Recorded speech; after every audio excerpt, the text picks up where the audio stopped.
Hi, I'm Reagan, and thanks for listening to my dad's podcast, Lasting Learning.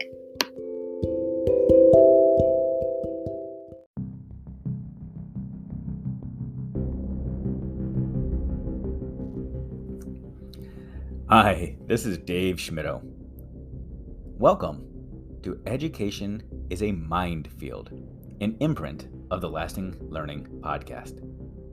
For almost 200 episodes, I've had the opportunity to interview some of the most amazing educators on planet Earth. We've had an opportunity to hear their stories, to share their successes, to listen to their fears, to hear their thoughts and their opinions. We've been challenged, we've been pushed, and we've been inspired. For the next few episodes, though, I'm going to take a different tact. I'm going to share my thoughts, my opinions, my feelings. And I'm going to warn you, some of them, all of them, are a little controversial. I'm going to share with you some of the things that are wrestling around in my mind. Some of these things will feel like a minefield, aka education is a mind field. I'm going to be sharing my thoughts, my ponderings, to try to encourage you to engage in the dialogue. I'm a firm believer that all too often in education, we surround ourselves with an echo chamber. We put ourselves in a bubble and we only hear from those that share our views, that share our opinions, and it amplifies us to continue on with the status quo.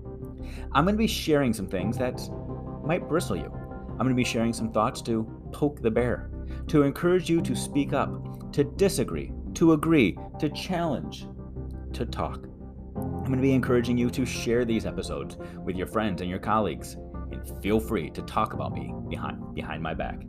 Feel free to reach out to me, sharing your thoughts. You'll have an opportunity to share your opinions, to record your thoughts, your disagreements, or your affirmations, and your voice might be heard on future episodes.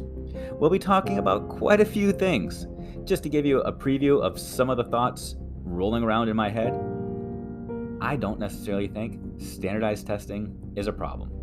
As a matter of fact, I think it's a solution. I believe college is overrated. I believe we spend too much time talking about the learning gap.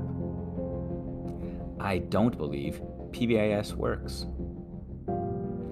I think we spend way too much energy supporting and validating valedictorians and those on the honor roll. I believe that magnet schools are the next level of segregation. I believe having students complete EDPs, educational development plans, in middle school is a waste of time and is educational malpractice. So many of my thoughts, so many more just waiting to be shared. I've got a list of 25 things, so sit back, relax, grab a pen, grab some paper, be prepared to disagree, to get upset, and to amplify your voice as I share mine. Today, I'm going to jump in with one topic, and in future weeks, you'll hear more. Hope you'll enjoy.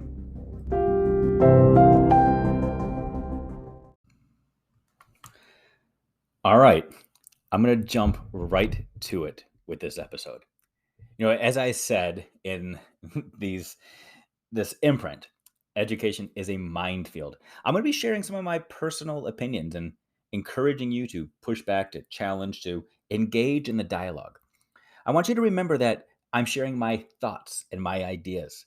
You can challenge the thoughts and you can challenge the ideas. Don't necessarily challenge me as a person. I don't know that I have thick enough skin for that. So if you disagree, don't start calling Dave Schmidt a bunch of names. So feel free to attack the idea. We have way too many taboo topics in education. The conversation I'm going to bring up today is a conversation that, if I'm being very real and very honest, as I go online and look at social media, I really only hear one side of the conversation. What we often don't hear is the viewpoint that I'm going to be presenting today. So let me start with the topic. Let me start with the theme. Let me explain to you what I think and what I feel. I don't have a problem with standardized testing. Yeah, you heard me correct. I don't, as in I do not have a problem with standardized testing. I know we can go all over social media. We can talk to our peers. We can talk to our friends. We can talk to students and staff and people everywhere who complain about standardized testing. And trust me, I get it. I get the reality. I understand the time that it takes. I understand the accountability practices that have been put in place. I understand the consequences of standardized testing. But my issue is not with the standardized test. My issue is not with the test itself. My issue is with all of those other things that we add on to them. Let's just think about this in a very real way. I'm on a health journey right now. I am attempting to get healthier. I am attempting to lose weight. The way that I measure my progress in that, every single morning, I step on my bathroom scale. Now, my bathroom scale does not tell me what I want to hear. I wish I could just type in a number and my bathroom scale would come back at me every single day and tell me, hey, Dave, you've made your goal. But I understand that my bathroom scale is giving me results based off of pounds. Here in the United States of America, pounds is our standardized unit of measurement. When we're talking about weight, it's giving me my weight every single day. Now, the scale doesn't necessarily tell me everything. I get that my body type, my hormones, my metabolism, my bone density, there's a lot of factors that go into what the scale reports back to me. I understand that even my income can impact what my scale is telling me. If I'm eating a lot of processed foods, if I'm eating lunch on the go every single day and I'm not spending my time and my money on fresh produce and eating more plant-based proteins, then the scale is going to tell me something different than somebody else who might be living across the street or next door. But the scale in and of itself tells me in a standardized way how much I weigh today so that I can compare that to what I weighed yesterday and what I'm going to weigh tomorrow. Now, if I'm trying to use that scale to compare my weight to the person across the street, it's not going to be as effective because, again, there are lots of other factors that come into play. But using a standard measure, using a scale to tell me something so that I can inform my next steps is extremely valuable. That's how I think standardized tests should be used in our schools. Not standardizing people, not to use to compare one demographic group to another, one school to another, one state to another. Because when we do that, we miss a lot of opportunities. Because then we get into the game, we get into trying to knock somebody else down so that we can elevate somebody else.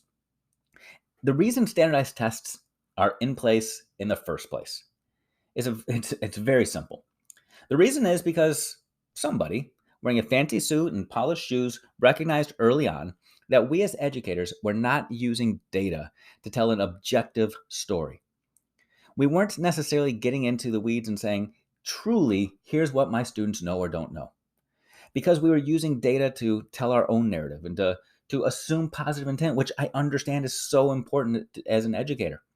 But we were oftentimes telling stories that weren't based off of the reality. Because we want every single kid to succeed, because we want every single kid to grow, because we want to do the best jobs that we possibly can. Oftentimes, the data that we report out, the data that we share with others says just that. It says that every single child is growing. It says that we're doing our best. We report that kids are working and living up to their potential, when the reality is that's not always the case. Standardized tests were put into place simply as another opportunity for us to align our thinking, to align our assessments, to take what was typically very, very, very subjective and give ourselves a more objective opportunity to look at the data. Now, standardized tests, yes, they have issues. We understand the issues. We understand the disparity, the fact that we can't always see transference of data, that certain subgroups of students in certain geographical regions, and not all students have access to the same information and it can make sense of the same problems in the same way. I get all of that. However, if we're simply comparing growth of an individual student or even small samples of students over time, standardized tests can tell us an awful lot so that we can make the necessary adjustments, so that we can do something about it. Again, I don't want people to misunderstand what I'm saying. I am a huge opponent. I completely disagree with the way that people use standardized testing. I don't believe we should be using standardized testing to hire and fire, to sort and select, to provide labels of kids or to staffs or to students or to buildings or to schools or states in any way, shape, or form. I don't believe standardized tests should be the metrics in which we're using as a carrot or a stick for anybody. I think that because we've done that, a lot of us have lost trust in the system of standardized assessment. Hey, I'm in my mid-40s. Back when I was a young child, I remember I used to have to take the Iowa Basic Skills Test. What did my teachers do with the Iowa Basic Skills Test? I have no idea. What do the states do with the Iowa Basic Skills Test results? I have no idea. But I know that testing predates No Child Left Behind. It predates ESSA. It predates a lot of the mandates that are currently on our plates today. Standardized testing is a way for us to get one more piece of information, not one more piece of evidence to use against somebody. Standardized assessment could be an amazing thing if we use it the right way. In your own individual classrooms, you're already using standardized assessments. When you use an assessment and say, I'm going to use this assessment as a pretest and a post-test, or to compare your growth this year to next year, when we're using an assessment to compare the learning of the students in our collective sphere of influence, whether it's our classroom or our grade level, we're already standardizing assessment.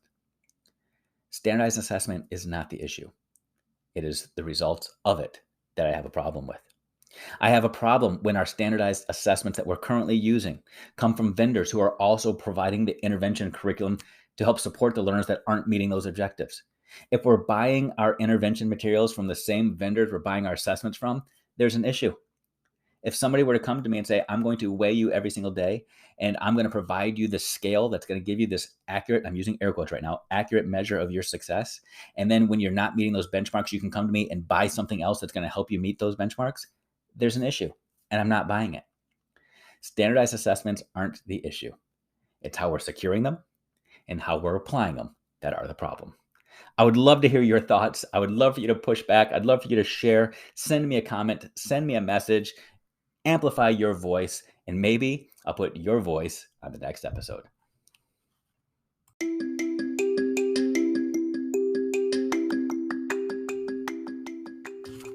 Again, I would love to hear your thoughts. Feel free to shoot me a message, dave@teachbetter.com. Or you can find me online at Dave Schmittou. That's DAVESCHMITTOU. You can find me at Dave Schmittou on Instagram, on Twitter, on all the things. Shoot me a message or dive into this episode, leave me a comment, or even leave me a voicemail. My phone number is all over the place. Find it, use it, get in touch with me. I'd love for your thoughts to grow me, to challenge me, and to inspire me. Let me know what you're thinking.